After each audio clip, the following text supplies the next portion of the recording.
Before we dive into the story, tell us where you're watching from in the comments below. If you enjoy this video, don't forget to hit like and subscribe for more heart-touching tales. Wishing you a beautiful day now, sit back and enjoy the story. The autumn rain hammered against the windows of Manhattan's most exclusive law firm, like bullets against bulletproof glass. Inside the 42nd floor conference room, Theodore Blackwood signed his grandmother's will with hands that hadn't trembled since he was 12 years old watching his parents' funeral from the front pew. 1 year, Mr. Blackwood. The lawyer's voice cut through the silence like a scalpel. Marry within 12 months, or Blackwood Industries transfers to your cousin Marcus. Theo's jaw tightened. Marcus, who'd gamble away a fortune on cryptocurrency and strip clubs before Christmas. Same Marcus who'd whispered poison in their grandmother's ear during her final months, convincing the dementia-addled woman that Theo's bachelorhood was a personal insult to the family legacy. Understood. The word tasted like ash. 3 blocks away, Charlotte Hayes was drowning in coffee-stained manuscripts and overdue rent notices. Her studio apartment reeked of instant ramen and desperation. A freelance editing business that was supposed to launch her career had become a slow-motion car crash, and her younger brother Danny's medical bills were piling up like accusations. She pressed her phone against her ear, listening to yet another client cancellation. Family emergency, they always said. Translation: found someone cheaper. The rain had stopped by the time she stumbled into roasted beans, her sanctuary, when the world felt too sharp around the edges. The cafe smelled like cinnamon and second chances, its exposed brick walls lined with the dreams of 100 struggling artists. She ordered her usual large latte, the barista shooting her a knowing look. Charlie had become a regular fixture. The woman who nursed a single drink for 3 hours while editing manuscripts that barely paid her grocery bills, balancing the scalding cup.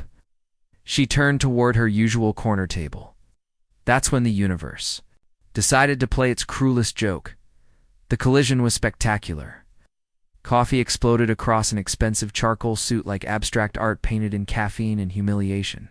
The man she'd just baptized in her breakfast stood frozen, designer briefcase in one hand, shock written across features that belonged on a magazine cover. Oh God, I'm so sorry." The words tumbled out of Charlie like water through a broken dam. "I wasn't looking. I was thinking about my brother's medical bills and my landlord threatening eviction, and I didn't see you standing there." Theodore Blackwood had faced boardroom sharks and hostile takeovers without flinching. But something about this woman's rambling panic made his chest constrict in ways that had nothing to do with the ruined Armani. She was beautiful in the way wildfires were beautiful. Dangerous and unpredictable, with dark hair escaping from a messy bun and eyes the color of storm clouds. Her clothes screamed financial struggle. Her posture screamed exhaustion. But her voice carried a strength that made his pulse quicken unexpectedly. "Do you need me to pay for dry cleaning?" she continued, gesturing helplessly. "Because I should warn you, that might involve me selling a kidney on the black market." For reasons he couldn't explain, Theo reached into his pocket and pulled out a pristine handkerchief, not for his suit, but for her trembling hands. "Why are you giving me this?" Her confusion was genuine, achingly honest. "Because watching people fall apart in public makes me uncomfortable." The lie came easily. The truth was more complicated. Something about her vulnerability made him want to fix things, protect things. Feelings he'd buried so deep he'd forgotten. They existed. She stared at the handkerchief like it might bite her. "Aren't you the one covered in coffee?" "I don't use other people's handkerchiefs." "Then why give it to me?" "Because I also don't like watching someone fumble around, unable to handle a situation properly." Her eyes flashed with something between hurt and anger. "You're unbelievable." Before he could respond, she snatched the handkerchief, wiped her hands with sharp, efficient movements, and stormed out of the cafe like a hurricane in worn sneakers. Theo stood in the wreckage of the encounter, coffee dripping from his suit onto Italian leather shoes, and felt something crack open in his chest. Something that had been locked away since the day he'd learned that love was just another word for leverage. He pulled out his phone and dialed his lawyer. "Richard, I need a complete background check on someone. Charlotte Hayes and Richard. I need it tonight." Outside, Charlie pressed her back against the cafe's brick wall. Rain starting to fall again like the world was crying for both of them. She had no idea that the man she'd just soaked in coffee was about to change her life forever, or that in exactly 72 hours he would offer her something that would force her to choose between salvation and her own soul. Richard Kensington arrived at Charlie's apartment building like death in a $1,000 suit. His knock was precise, authoritative, the sound of inevitability wrapped in politeness. Charlie opened the door expecting a landlord's lackey or another debt collector. Instead, she found a man who looked like he'd stepped out of a legal thriller, complete with silver-rimmed glasses and a briefcase that probably cost more than her rent. "Miss Hayes, I represent Mr. Theodore Blackwood." The name hit her like a physical blow. Coffee shop man. The stranger whose suit she'd baptized in caffeine and mortification. "He's not suing me, is he?" The words escaped before she could stop them. "Because I already spent my apology budget for the year." Richard's smile was polished chrome. "Quite the opposite. Mr. Blackwood has a proposition." He handed her a document thick enough to choke a horse. A marriage contract. 1 year. Full. Compensation. Charlie's world tilted sideways. "I'm sorry, what?" "Mr. Blackwood needs a wife to satisfy the terms of his grandmother's will. If he remains unmarried, Blackwood Industries will transfer to his cousin Marcus, who has an unfortunate habit of investing in parking lots." "Parking lots?" "His business plan involves converting every green space in Manhattan into premium parking facilities. The environmental impact alone would be catastrophic." Charlie sank onto her threadbare couch, the contract heavy in her hands like a loaded weapon. "And he chose me because no ulterior motives, no political connections, no scandals." Richard paused, consulting his notes. "Also, he mentioned you have a remarkable ability to render people speechless through sheer verbal volume." Heat flooded Charlie's cheeks. "That pretentious, arrogant, coffee-stained. The compensation is $1 million. Like lightning. 1 million. Enough to save Danny, to pay for the surgery that would give her brother his life back. Enough to stop living on instant ramen and borrowed time." "There are conditions," Richard continued, mistaking her silence for interest rather than shock. "You'll live in his Manhattan residence. Attend social functions as required. Maintain the appearance of a legitimate marriage. And after the year, clean divorce. No strings attached. You keep the compensation." Charlie stared at the contract until the words blurred together. In the margins of the document, she could see Danny's future written in legal jargon and dollar signs. The experimental treatment in Switzerland. A chance at a normal life instead of slow deterioration in a hospital bed. But the memory of Theodore Blackwood's cold eyes made her stomach churn. A year of living with a man who looked at her like she was a problem to be solved rather than a person to be known. "I need to think about it, of course. You have until tomorrow morning?" After Richard left, Charlie called the only person whose opinion mattered. "Danny, it's me." Her brother's voice was weaker than it had been a month ago, the disease stealing pieces of him like a thief in the night. "Charlie Bear, you sound weird. Everything okay?" She pressed her fingers against her eyes, fighting tears. "Just tired." "How are you feeling?" "Better. The new medication is helping." Lies came so easily when they were wrapped in love. The new medication was failing. Doctors had started using phrases like palliative care and comfort measures. As time was running out like sand through her fingers. "Danny, if someone offered you a chance to help a lot of people, but it meant doing something that felt wrong, would you take it?" "Depends. How wrong are we talking? Like stealing candy from babies wrong, or like marrying someone for money wrong?" Charlie's laugh came out strangled. "Hypothetically. Hypothetically, I'd say that sometimes the wrong choice for the right reasons is the only choice that matters." "Why? You planning to rob a bank? Something like that?" That night, Charlie lay awake staring at the ceiling, the contract spread across her kitchen table like tarot cards spelling out her fate. Outside, sirens wailed through the streets of a city that never slept, never forgave, never gave anything away for free. She thought about Danny's laugh, the way it used to fill their childhood home before their parents died and left them with nothing but each other and medical bills that grew like weeds. She thought about the experimental treatment that could save his life. House. sitting tantalizingly out of reach behind a wall of money she'd never have. She thought about Theodore Blackwood's eyes, cold as winter storms, and the way he'd handed her that handkerchief like she was something broken that needed fixing. By morning, her decision was made. She found him at Roasted Beans, sitting in the same spot where their worlds had collided 3 days ago. This time, she approached with purpose, her large latte steady in her hands. "I accept," she said, and deliberately tipped her coffee across his pristine white shirt. For the first time since she'd met him, Theodore Blackwood smiled. It was sharp-edged and dangerous, the kind of smile that warned of storms ahead. "Welcome to the family, Mrs. Blackwood." The words sent ice through her veins, but she forced herself to smile back. She'd just sold her soul to the devil himself, and somehow she couldn't shake the feeling that he'd been waiting for her to make that choice all along. The Blackwood mansion squatted on the Upper East Side like a monument to loneliness. Charlie pressed her face against the limousine window, watching the fortress of glass and steel grow larger as they approached. Gargoyles perched on the corners of the building, their stone faces twisted in expressions that matched her growing dread. "Home sweet home," she muttered. Theo sat across from her, his attention focused on his phone with laser intensity. He'd barely spoken during the 20-minute ride from City Hall, where they'd signed their marriage certificate with all the romance of a business merger. The wedding ring on her finger felt like a shackle made of white gold. The mansion's interior was a masterclass in expensive emptiness. Marble floors stretched toward cathedral ceilings, punctuated by abstract art that probably cost more than most people's houses. Everything was perfectly arranged, perfectly clean, perfectly soulless.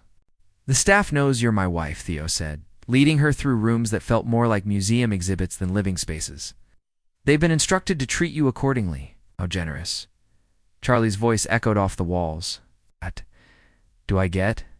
My own wing? Or will we be sharing cozy breakfast conversations? Your room is on the 3rd floor, mine is on the 4th. His tone was clinical, professional. "We'll maintain separate spaces except for necessary public appearances." Charlie stopped walking. Necessary public appearances? Charity galas? Board? Meetings? Family gatherings? He turned to face her, his expression unreadable. "I need to convince people this marriage is real, right? Because nothing says eternal love like sleeping on different floors." Something flickered in his eyes, gone so quickly she might have imagined it. "This isn't a romance novel, Charlotte. It's a contract." The way he said her full name made her skin crawl. "It's Charlie, and I'm well aware of what this is." Her room turned out to be larger than her entire former apartment. Decorated in soft blues and grays that managed to be both luxurious and impersonal.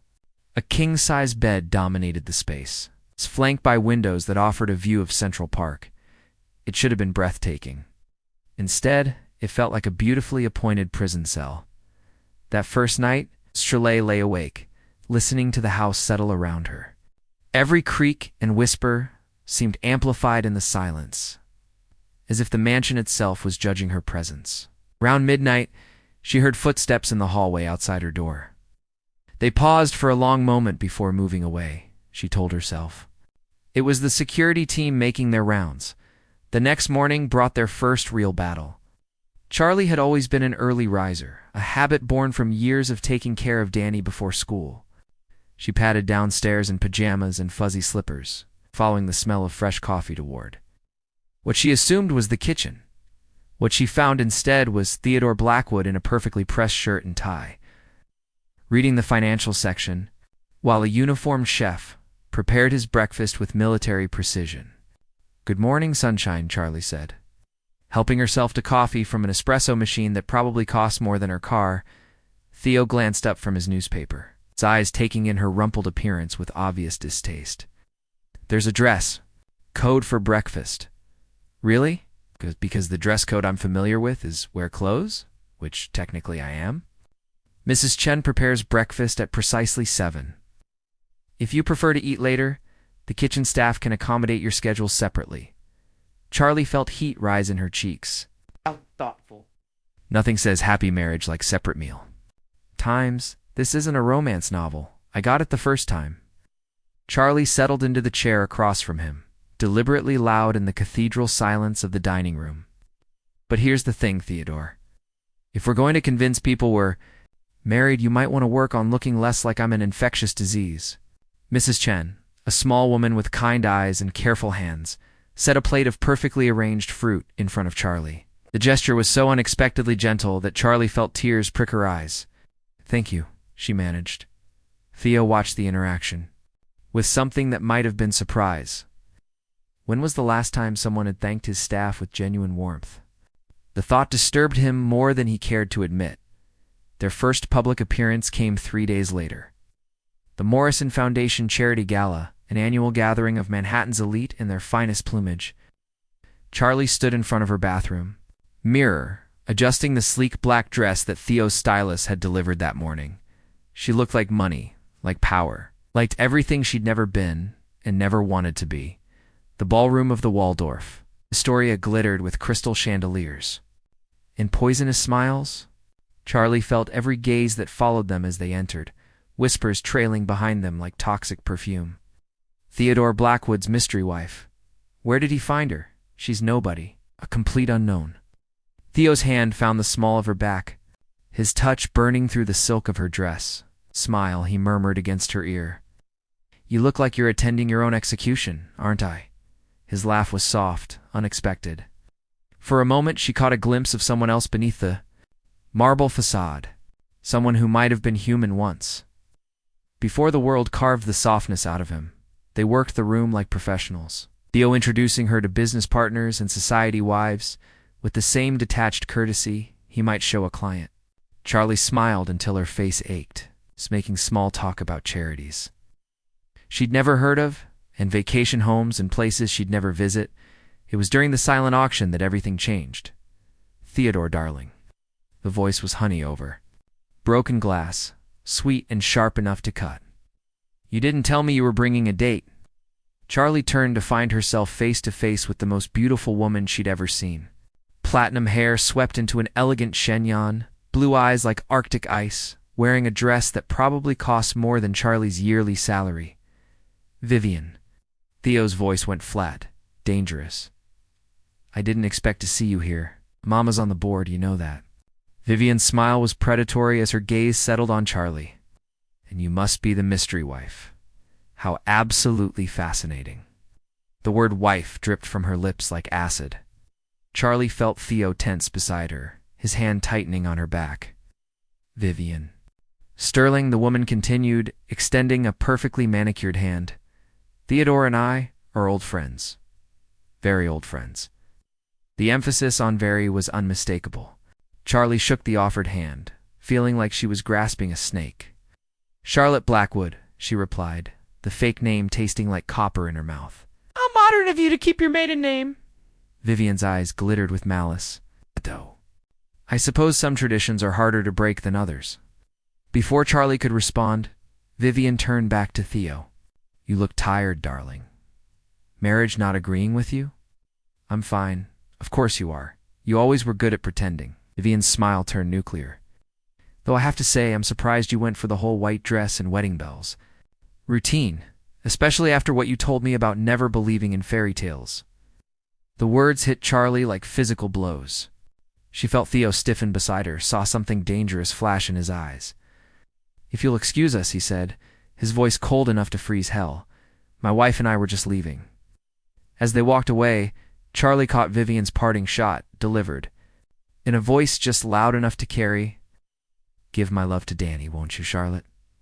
I do hope his treatment is going well." Charlie's blood turned to ice in her veins. Vivian Sterling knew about Danny, which meant she knew about the medical bills. The desperation, the real reason Charlie had agreed to this farce, which meant Theodore had told her.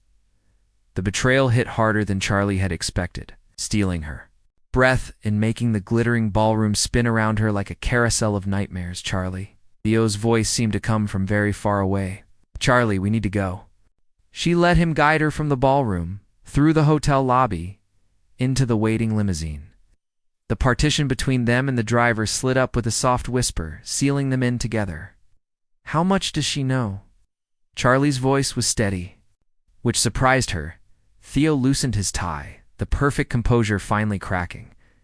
Everything. Everything. About the contract. About your brother. About why you agreed to marry me. Charlie stared at him. This man she'd bound herself to for a year, and felt something cold and sharp settle in her chest. Oh. Who is she to you? The silence stretched between them like a chasm.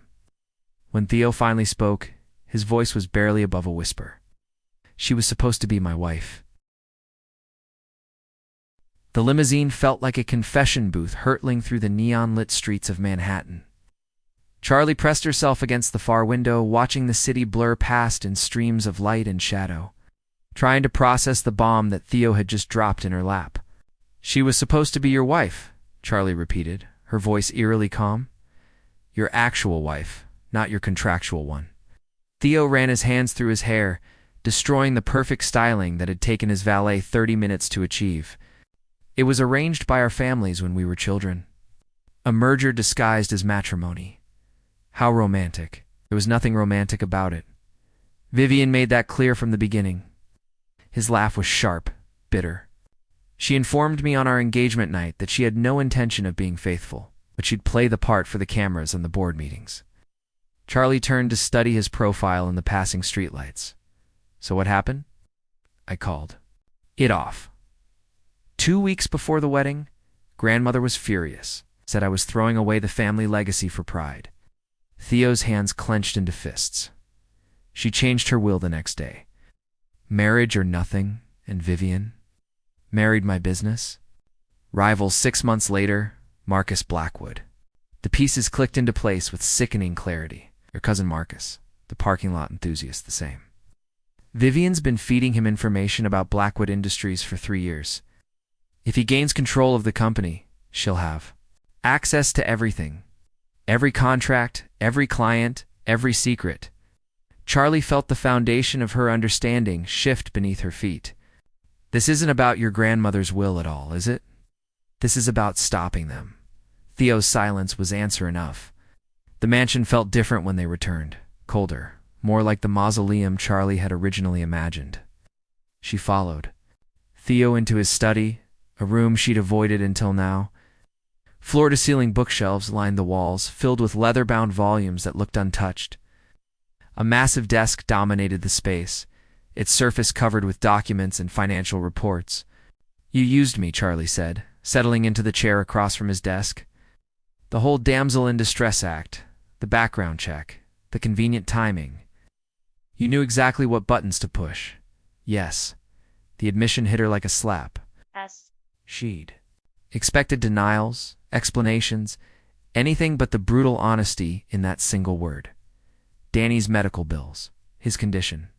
You researched all of it before you had Richard make that offer. I needed someone with no connections to my world. Someone desperate enough to agree to the terms without asking too many questions. Theo poured himself 3 fingers of whiskey from a crystal decanter. You were perfect. Perfect. Charlie tasted the word like poison. And what happens when your year is up? When you've secured the company and I've served my purpose? Get your money. Danny gets his treatment. Everyone wins. Everyone except the woman you married under false pretenses. Theo's glass stopped halfway to his lips. False pretenses made me think this was about money, about family legacy. You let me believe I was helping you solve some rich boy inheritance problem?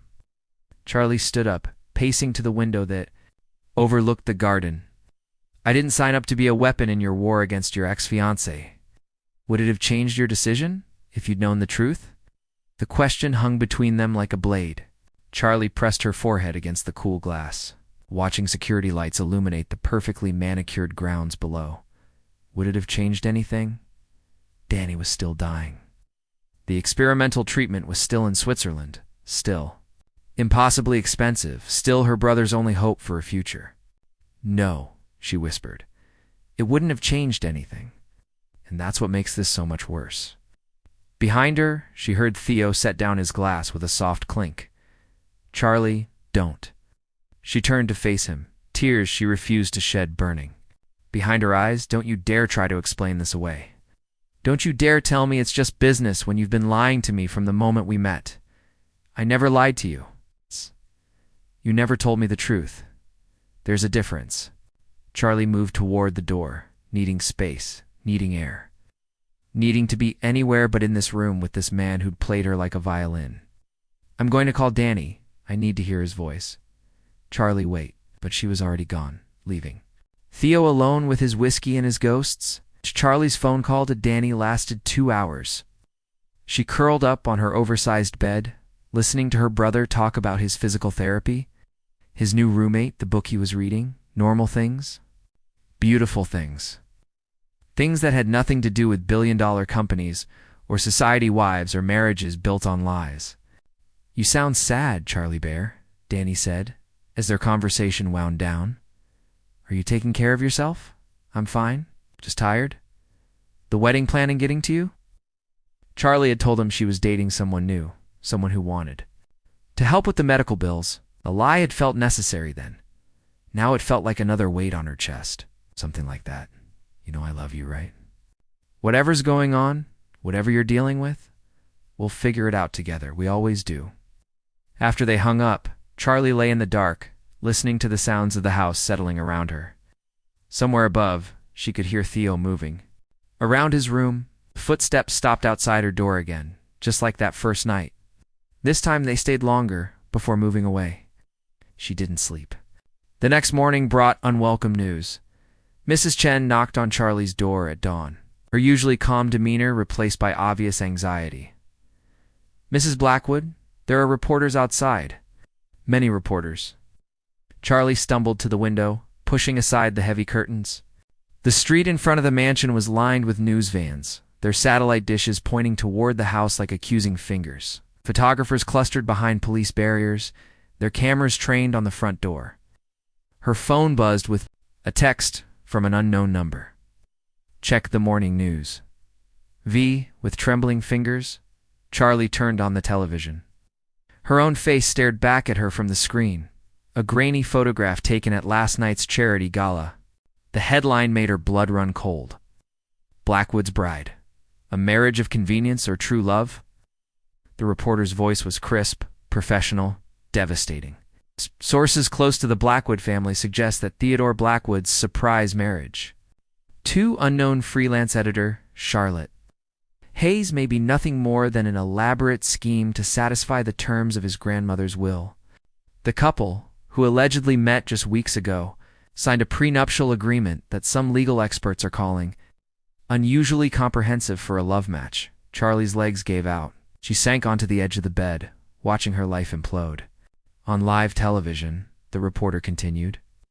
Even more shocking are allegations that Ms. Hayes' younger brother is currently receiving expensive experimental medical treatment, leading some to question whether this marriage is motivated by love or financial desperation. A photograph of Danny appeared on screen.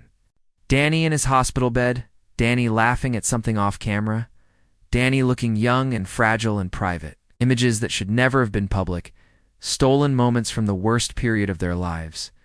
We reached out to both Mr. Blackwood and Ms. Hayes for comment, but neither was available.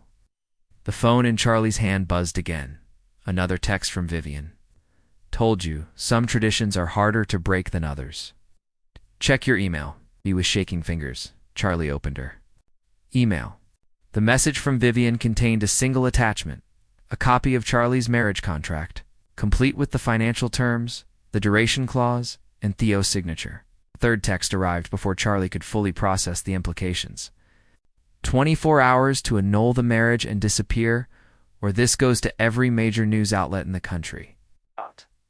Your choice, Charlotte, but choose quickly. Charlie stared at the phone, at the contract, at the news coverage that was turning her private desperation into public entertainment. Somewhere in the mansion she could hear Theo's voice, sharp with anger as he barked orders at someone who couldn't fix this. 24 hours to save what was left of her dignity. 24 hours to walk away from the money that could save Danny's life. 24 hours to decide if loving someone meant sacrificing everything, or if sacrifice was just another word for surrender. Outside, the reporters pressed closer to the gates, their cameras hungry for the next shot, the next angle, the next piece of her soul to feed to the machine. Charlie closed her eyes and tried to remember what it felt like to be invisible. Charlie found Theo in his study, standing at the window watching the media circus below. His shoulders were rigid beneath his perfectly pressed shirt, but something in his posture spoke of defeat rather than defiance. He looked like a general, surveying a lost battlefield. "She's good," Charlie said, settling the contract on his desk with deliberate care. "I have to give Vivian credit. She's very, very good." Theo turned, his eyes immediately finding the papers. "You saw the news? Hard to miss. My face is currently on every major network, along with my brother's medical history and our financial records." Charlie's voice was steady, almost conversational. 24 hours to annul the marriage, or she releases everything. The full contract, the bank transfers, probably photographs of us signing it. I can fight this. Legal injunctions, privacy violations, with what? Truth. Charlie laughed, the sound sharp as breaking glass, because the truth is exactly what she's threatening to expose. I married you for money. You married me to stop her from destroying your company. There's no lie here to expose, Theo. Just ugly reality dressed up in designer clothes. Theo moved to the bar cart, his hands surprisingly steady as he poured whiskey into 2 glasses. He offered one to Charlie, who accepted it without comment. "What do you want to do?" he asked. "That's the million-dollar question, isn't it?" Literally. Charlie took a sip of the whiskey, feeling it burn down her throat like liquid fire. "Danny called this morning. Do you know what he said?" Theo waited. "Said he's proud of me for finding someone who makes me happy. He said he can hear the difference in my voice, like I'm finally letting someone take care of me for once." Alice. Grip tightened on the glass. "I haven't told him about the reporters. I can't. It would destroy him." "Would you... that we can weather this storm? That the media will move on to the next scandal? That money can buy silence?" "But that's not the point." Charlie stood up, moving to the bookshelf, running her fingers along the spines of books that had never been read. "The point is that I'm tired of lying. To him, to myself, to everyone." "So what are you proposing?" Charlie turned to face him, and Theo felt something cold settle in his chest at the expression on her face. It was the look of someone who'd made a decision that would cost them everything. "I'm going to give her what she wants." "No." The word came out harsher than Theo intended.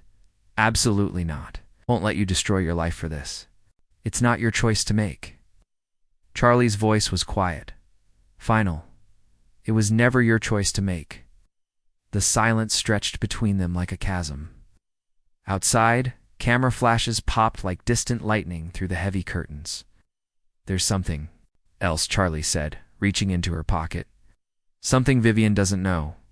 She pulled out a small digital recorder, setting it on the desk between them like a loaded weapon. "I recorded our conversation last night. All of it. Your confession about using me, about the real reason for the marriage, about Vivian feeding information to Marcus."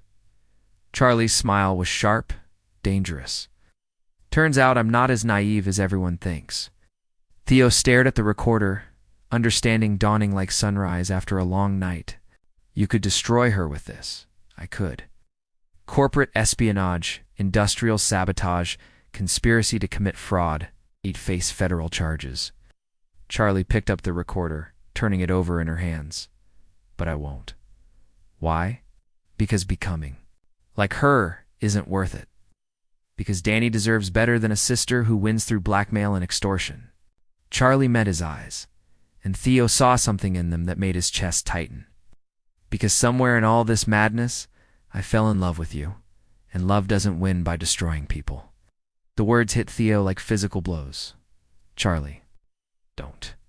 Please don't say anything that will make this harder than it already is." She stood up, smoothing down her skirt with hands that barely trembled. "I'm calling a press conference for this afternoon. I'm going to tell the truth about everything. The contract, the money, the reasons I agreed to marry you. All of it. That will destroy any chance Danny has at treatment. Maybe.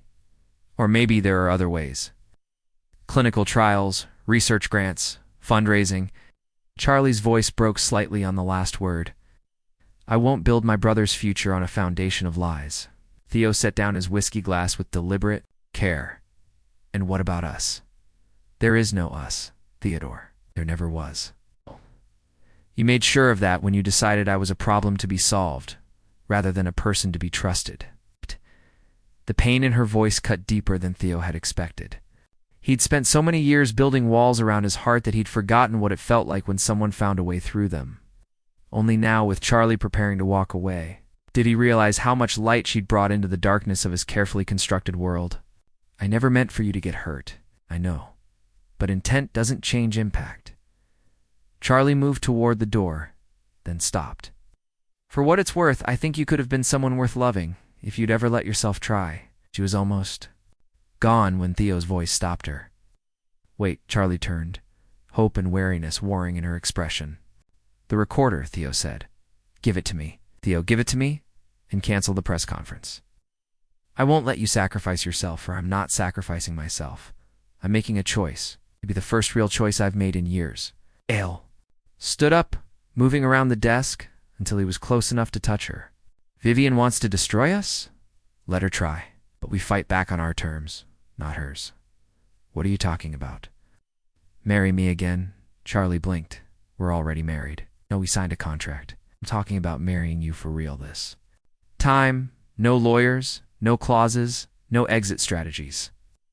Theo reached out, his fingers barely brushing her cheek. Marry me because I love you. Because I was too scared and too stupid to see what was right in front of me. Because I want to spend whatever time we have left fighting for something real. Theo. Her voice was barely a whisper. No, it's insane. I know I've given you every reason not to trust me, but I'm asking anyway. His thumb traced the line. Of her jaw, gentle as a prayer. Marry me, Charlie. For better or worse. For richer or poorer. For whatever comes next. The tears she'd been holding back finally spilled over. The money. We'll find another way. Research grants, medical foundations, selling everything I own if we have to. But we'll do it together as partners, as equals. And Vivian. Theo's smile was sharp, predatory. Let me worry about Vivian. She's been playing chess while I've been playing checkers. It's time to change the rules.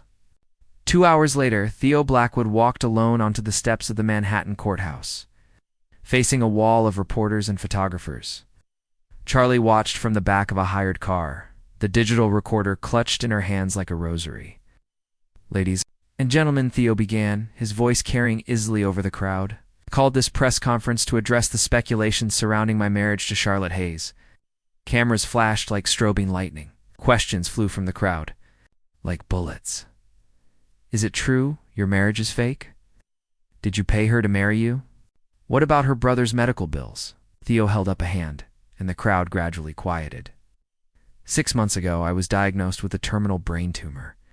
The words hit the assembled reporters like a physical blow. Charlie's breath caught in her throat. The prognosis was 18 months, maybe less. I had a choice. Spend my remaining time in boardrooms and hospitals, or find someone to share whatever time I had left. Theo's voice never wavered, never betrayed the magnitude of the lie he was telling. I met Charlotte by accident. A coffee shop collision that changed both our lives. When I learned about her brother's situation, I knew I'd found someone who understood what it meant to fight for family. Charlie pressed her hand to her mouth, understanding dawning.